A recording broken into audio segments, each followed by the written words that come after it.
Hi, hello, welcome. If you're new here or welcome back, either way, hi. This is a multiple My Hero Academia characters X listener. I do not own this fanfiction, none of these fanfictions, nor do I own the beautiful fan arts used in this video. Yeah.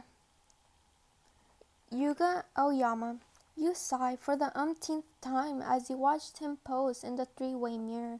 He had been trying on clothing for a minute, but it seemed like he was absolutely stuck on this particular fit. You rolled your eyes as you hear him coo at himself in broken French. Yuga, you say, trying to call his attention to yourself, but it seemed like his eyes were glued to the mirror. You sat on the cushioned seats in the fitting room. Aoyama had invited you out to shopping, but you hadn't exactly known what it had entailed, but apparently it was just watching him pose in the mirror for himself. You weren't opposed to the idea, but he had tons more clothing in his fitting room, and he just wouldn't go try on anything else. Yuga, you try again, and still no reply, but you couldn't say he didn't look cute, gushing at himself in the mirror. You get up and walk up behind him. With all his movements, he didn't notice you until you wrapped your arms around him, his slim frame and back hug, and pressed a small kiss onto his neck. You were just tall enough that your chin rested nicely on his shoulder. Yuga, I like your outfit too, but you have other clothes to try on. Looking at his face in the mirror, you smile when you see his face was a nice vivid rose red. Rikido Sato, you walk into the dorm kitchen. Just as the timer went off, it startled you, making you jump a foot into the air. Pressing a hand against your chest, you sigh, feeling how your heart raced. You hear someone laugh and see Sato standing there. He goes to open the oven and takes something out, and that something smelled heavenly. What did you make? You ask, sliding up beside him. Just a cake, he replies. He glances down at you and sees the sparkles in your eyes. Want a piece? Your eyes light up. Please? He laughed again, cutting a slice out for you and plating it. Here you go. Thank you so much, Sato, you say happily, forking the cake and shoving a piece into your mouth. The cake was soft and moist and warm. A wide grin was present on your face as you ate it. What did I do to get lucky enough to be in the same class as you? You gush. Sato rubs his neck, his face blushing. You made cake? You both heard, turning to the doorway of the kitchen. You see Uraraka, Ojiro, and Ojiro standing there with hungry looks in their eyes. And didn't tell us? Mezo Shoji. Why don't you just ask him? Hagakure asked you. He's really nice. I know that. You cry. But it's really embarrassing. You cover your face with your hands so your friends wouldn't see the blush on your cheeks. It's too embarrassing. You repeat. You could hear the sighs from the girls around you. Nate, you need to find some courage. Mina says, watch. What? You uncover your face to see the pink girl heading over to where Shoji sat with Tokoyami and Ojiro. Oh no, no. Mina taps on Shoji's shoulder and says something. He nods and stands up, holding his arms out, allowing Mina to wrap her arms around him. He, in return, did the same. You grimace, turning away from them. I want to hug. Mina comes over a few seconds later. See, easy as cake name. It's your turn.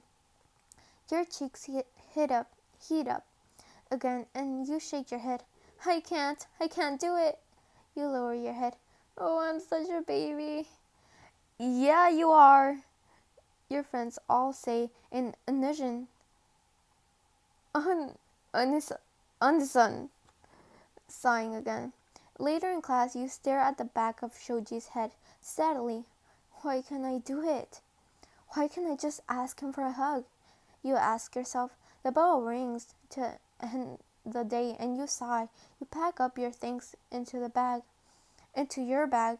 You found presents on your face. Name. Looking up, you see Shoji standing in front of you. Yes? You ask timidly. Is everything okay? You seem down lately. You could die at how kind he was. Do you need a hug? Yeah, you could really die. This was your chance. Yeah.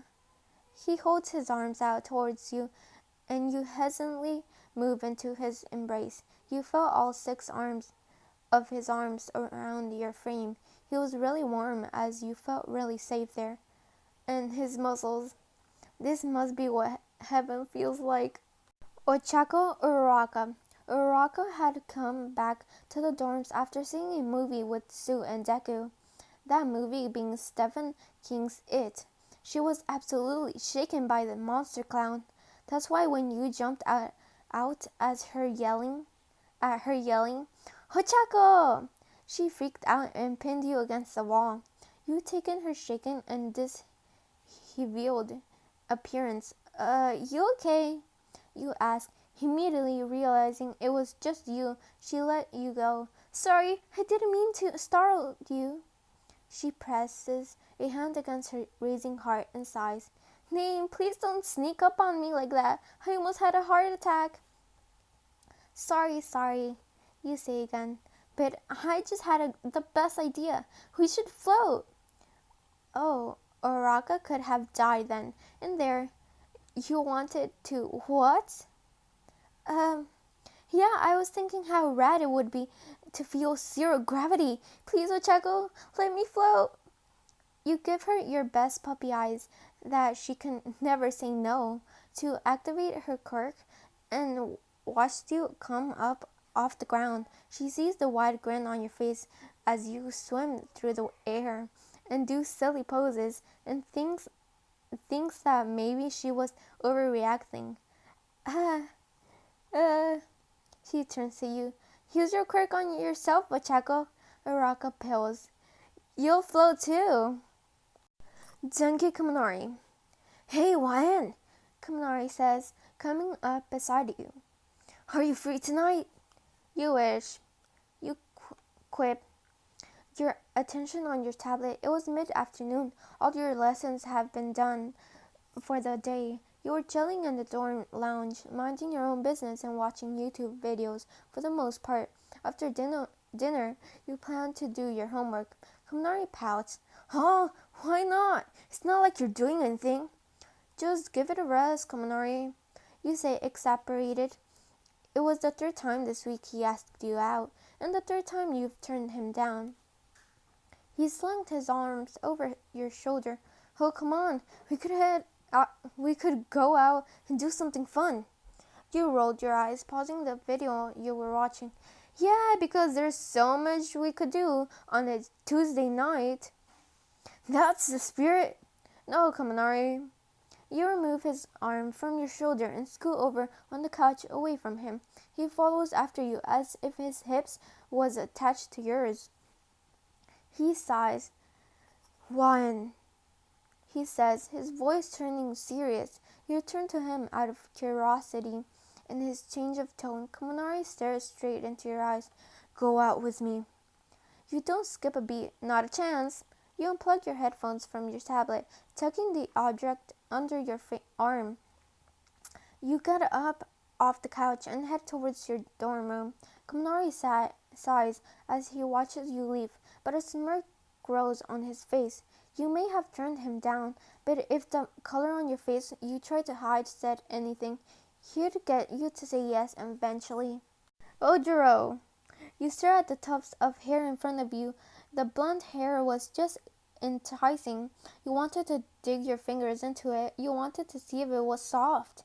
But you figured it wasn't good manners to grab your classmate's tail.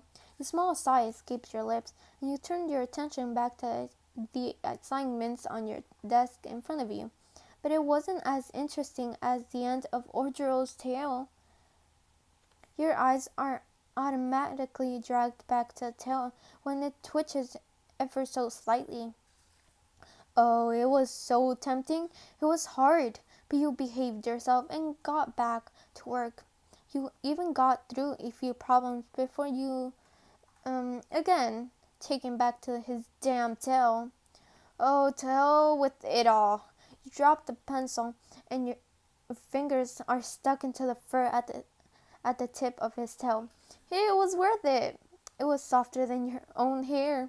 Ojiro jumps at the feeling of hands on his tail. Glancing back, he sees the expression of your pure bliss on your face as you pet him, and he turns around trying to squash the flesh on his visage. He could let it slide this one time. Koji Koda. You stared at the rabbit hopping around on your bedroom floor. How did you come across it? You found it roaming in the girls' side of the dorm on your floor. Where had it come from? Your phone chirped, signaling that you had a message. Checking it, you see it was from Ida. Attention 1A, emergency meeting in first floor lounge. Attendance is required. You had to laugh. Required? Who was he? Aizawa? You head that way regardless. It turns out the meeting was over Koda losing his pet rabbit. So that explains the cute bunny currently hopping around your room. Later that night, you sneak up into the boys' side of the room. The rabbit snuck into your arms. You knock on Koda's dorm and wait for him to open up. He was in shock upon seeing you with his pet, but was also slightly apprehensive. He didn't normally spend much time around you, as your quirk made you rather loud, and Koda didn't like loud.